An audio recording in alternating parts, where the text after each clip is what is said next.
Exemplo 1. Então, no exemplo 1, a gente vai considerar então essa matriz 4, 2, 0, menos 1, 1, 0, 0, 1, 2. E a gente quer encontrar então o polinômio característico dessa matriz e, consequentemente, seus autovalores. Então, P lambda vai ser o seu polinômio característico dado pelo determinante dessa matriz. A menos lambda identidade. Tá? Então, é só subtrair lambda na diagonal e calcular o determinante. Então, vamos ver como fica. Então, vai ficar 4 menos lambda, 2, 0, menos 1, 1 menos lambda, 0, 0, 1, 2 menos lambda. Então vamos lá, vamos calcular então esse determinante. A ideia então, para calcular determinante lá, lembrando das primeiras aulas, de uma matriz 3×3, é só repetir as duas, a regra de Sarros. Então vamos lá, então vai ficar 4 menos lambda, menos 1, 0, 2, 1 menos lambda, 1. E agora eu faço o produto das diagonais principais menos diagonais secundárias. Então vamos lá, esses três aqui, então vai ficar, não precisa desenvolver, Fica 4 menos lambda, vezes 1 menos lambda, vezes 2 menos lambda. Esse aqui dá 0, e esse aqui dá 0. Esse aqui dá 0, esse aqui dá 0, e esse aqui vai dar então 2 vezes menos 1, menos 2, só que tem menos quando uso as diagonais secundárias, então vai ficar 2 vezes 2 menos lambda, tá? Então como vai ficar nosso determinante, nosso polinômio? Então P de lambda vai ficar 4 menos lambda, 1 menos lambda, 2 menos lambda, mais 2 vezes 2 menos lambda. Como a gente já colocou o sinal aqui, Já considerou o sinal, então não preciso colocar menos aqui na frente. Bom, se eu desenvolver, eu vou chegar num polinômio de grau 3, E como que eu encontro a raiz de um polinômio de grau 3, Aí fica um pouco mais complicado. Então o que eu indico? Fazer uma análise antes de desenvolver, Se essa análise antes de desenvolver não te levar a lugar nenhum, aí você desenvolve e tenta encontrar as raízes desse polinômio de grau 3. Tá? Por enquanto aqui, olha só, esse termo aqui, 2 menos lambda, aparece aqui e aparece aqui. Então tem um termo em evidência nas duas parcelas. Então eu posso reescrever esse polinômio como sendo 2 menos lambda vezes, aí aqui fica 4 menos lambda vezes 1 menos lambda. E aqui fica 2. Ok? Então, ou seja, eu consegui escrever então esse meu polinômio como sendo o produto de dois outros polinômios. Esse polinômio de grau 2 e esse polinômio de grau 1. Tá? Agora eu posso desenvolver o que está aqui dentro. Então, olha só. Então isso vai ficar 2 menos lambda vezes, agora desenvolvendo aqui, 4 vezes 1, 4, 4 vezes menos lambda, menos 4 lambda, menos lambda vezes 1, menos lambda vezes menos lambda, então mais lambda quadrado, mais 2. Ok? Simplificando, então, desenvolvendo, 2 menos lambda, aqui vai ficar então lambda quadrado, menos 5 lambda, mais 6. Beleza? Bom, eu quero anular então esse polinômio, eu quero saber as raízes. Olha só, então eu quero saber quando que isso é zero.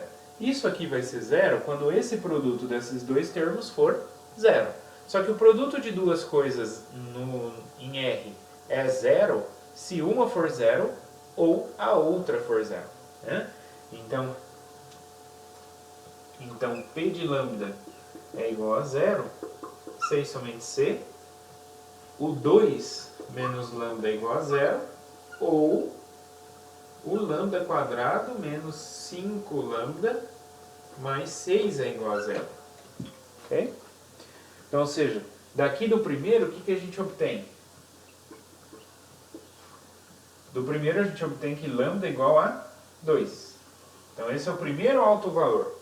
Então olha só, a gente não precisa, se a gente desenvolvesse tudo aqui, a gente teria um polinômio de grau 3. E aí a gente ia ter que descobrir pelo menos uma raiz para poder desenvolver. E aí a gente ia descobrir que o 2 é raiz, por exemplo, e aí poderia dividir então o polinômio de grau 3 por né, lambda menos 2 ou 2 menos lambda, e aí encontrar, né, o polinômio restante de grau 2 e aí então usar a fórmula de Bhaskara para encontrar o restante. Tá? Bom, aqui então, quem é delta? Né, resolvendo o polinômio de grau 2 aqui, delta é b quadrado, então é b quadrado, é 25, menos 4 vezes a vezes c. Então aqui vai ficar 25, 6 vezes 4, 24, menos 24, então isso é 1, delta é 1. Então significa que eu vou ter lambda igual a menos b, então b é menos 5, então vai ficar 5, mais ou menos raiz de delta, que é 1, dividido por 2a, que é 2. Ok? Então vamos ver como vai ficar aqui. Então a gente vai ter dois valores, né? Então vamos lá. Usando o mais, 5 mais 1, 6 dividido por 2, 3. Então 3 também é um alto valor. E 5 menos 1, 4 sobre 2, 2. Então 2 é alto valor. Então olha só, o 2 é alto valor duplo, né? Ele apareceu duas vezes. E o 3 é um alto valor simples, né? Ou seja, na verdade eu estou falando alto valor duplo, mas eu não defini o que é isso, né? Na verdade, o 2 é uma raiz dupla do polinômio característico. Tá? É isso que a gente sabe. Então 2 é raiz dupla do polinômio característico e 3 é uma raiz simples do polinômio característico. Ok? Bom, o que a gente pode falar então dos autovetores, já que o 2 e o 3 são os nossos autovalores. Então agora, nosso objetivo é encontrar seus autovetores. Então, os autovalores foram lambda igual a 2 e lambda igual a 3. Para achar os autovetores, o que a gente faz? A gente substitui lambda igual a 2 no nosso sistema. Então, no lugar do lambda eu coloquei 2. Tá? Então, como vai ficar nosso sistema? 4 menos 2, 2. 2, 0. Menos 1. 1 menos 2, menos 1. 0, 0, 1. 2 menos 2, 0. Vezes x1, x2, x3 igual a 0, 0, 0. Tá? Então isso aqui gera que sistema? Qual o sistema que a gente vai obter? Então fazendo o produto dessas matrizes, então linha vezes coluna. Então vai ficar 2x1 mais 2x2 igual a 0. Linha vezes coluna, então menos x1 menos x2 igual a 0. E o último, linha vezes coluna, x2 igual a 0. Ok? Bom, então o que a gente obtém? Se o x2 é 0, substituindo na segunda aqui, ó, a gente vai ficar com x1 igual a 0. Né? E x1 igual a 0, x2 igual a 0 também satisfaz a primeira. Então a solução aqui é x1, x2, né? Aqui x1 igual a x2 igual a 0. Tá? Então os autovetores são autovetores associados, né, a lambda igual a 2, são os da forma, que forma? x1 tem que ser 0, x2 tem que ser 0 e x3 é qualquer. Ok? Então é 0, 0, x3. Com x3 diferente de 0, né? Porque senão não tem o autovetor. Né? Senão o vetor nulo não é autovetor. Beleza? Então, ou seja, eu tenho exatamente, se eu olhar ali no, né, olhar como x, y e z, então o z que é diferente de 0 é qualquer valor, enquanto o x e o y são 0. Então, olhando para o espaço, né, x, y, z, que conjunto é esse? Né? Quem é o autoespaço? O autoespaço vai ser exatamente o eixo z. Né? Então, o autoespaço, né, associado ao alto valor lambda igual a 2 é o eixo z. Agora, e para o lambda igual a 3, né? Para o alto valor 3, o que vai acontecer? Quais são os seus autovetores associados a ele? Então, o que eu faço? Substitui o lambda por 3 no nosso sistema, vai ficar tudo menos 3 aqui no lugar do menos lambda. Então, vai ficar 4 menos 3, 1. 1 menos 3, menos 2. E 2 menos 3, menos 1. Então, o sistema aqui vai ficar de que forma? Então, linha vezes coluna, então vai ficar x1 mais 2x2 igual a 0. A segunda linha, menos x1 menos 2x2 igual a 0. E a terceira linha, linha vezes coluna, vai ficar x2 mais x3 igual a 0. Não mais não, menos, né? Que é menos 1. Menos x3 igual a 0. Agora, olha só, a primeira e a segunda é a mesma equação, só multiplicar a primeira por menos 1 que a gente obtém a segunda. Então, a segunda não me traz nada de diferente, tá? Então, basicamente, a gente tem só essas duas equações. Bom, aqui a gente pode isolar o x1 em função do x2, né? Então, eu posso escrever, então, da primeira equação, a gente obtém que x1 é igual a menos 2x2, ok? E a última equação aqui eu posso isolar o x3 em função do x2. Então, x3 é igual a x2. Tá?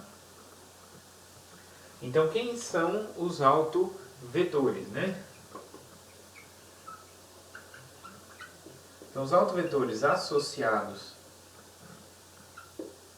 a lambda igual a 3, né? Ao alto valor lambda igual a 3, quais são? São aqueles da forma, no lugar do x1, x1 é menos 2x2. O x2 é qualquer e no lugar do x3 é x2. Tá? Com o x2 diferente de zero, né? Porque se o x2 for zero, eu vou ter o vetor nulo. Tá? E aí, consequentemente, o alto espaço, quem vai ser? O alto espaço, né? Lembrando, só anotando aqui, ó, o V2, né? Que é o alto espaço associado ao lambda igual a 2, foi o eixo Z. Então, vai ser o gerado pelo 001. Esse é o alto espaço associado ao alto valor 2. E o alto espaço associado ao alto valor 3 vai ser gerado por qual vetor? É só tirar o x2 aqui em evidência, né? Vai ficar menos 2, 1, 1. Tá? Então, é gerado por esse vetor. Então, é uma reta também. É a reta nessa direção. Tá? Com essa direção passando na origem, né? Porque para ser subespaço tem que conter o vetor nulo, ou seja, tem que passar pela origem. Tá? Então, esses são os valores e autoespaços associados a ele. Né? Note que o 2 foi raiz duas vezes do polinômio característico. Só que o autoespaço associado a ele tem dimensão 1. Tá? Enquanto o 3 foi raiz uma vez do polinômio característico e tem seu autoespaço de dimensão 1 também. Né? Porque é gerado por um único vetor aqui. Né? Uma única variável ficou livre aqui. Tá? Então, depois no finalzinho desta aula a gente vai ver uma relação, né? Qual a dimensão do autoespaço, a gente vai chamar de uma certa multiplicidade, e raiz do polinômio característico, outra multiplicidade dos autovalores.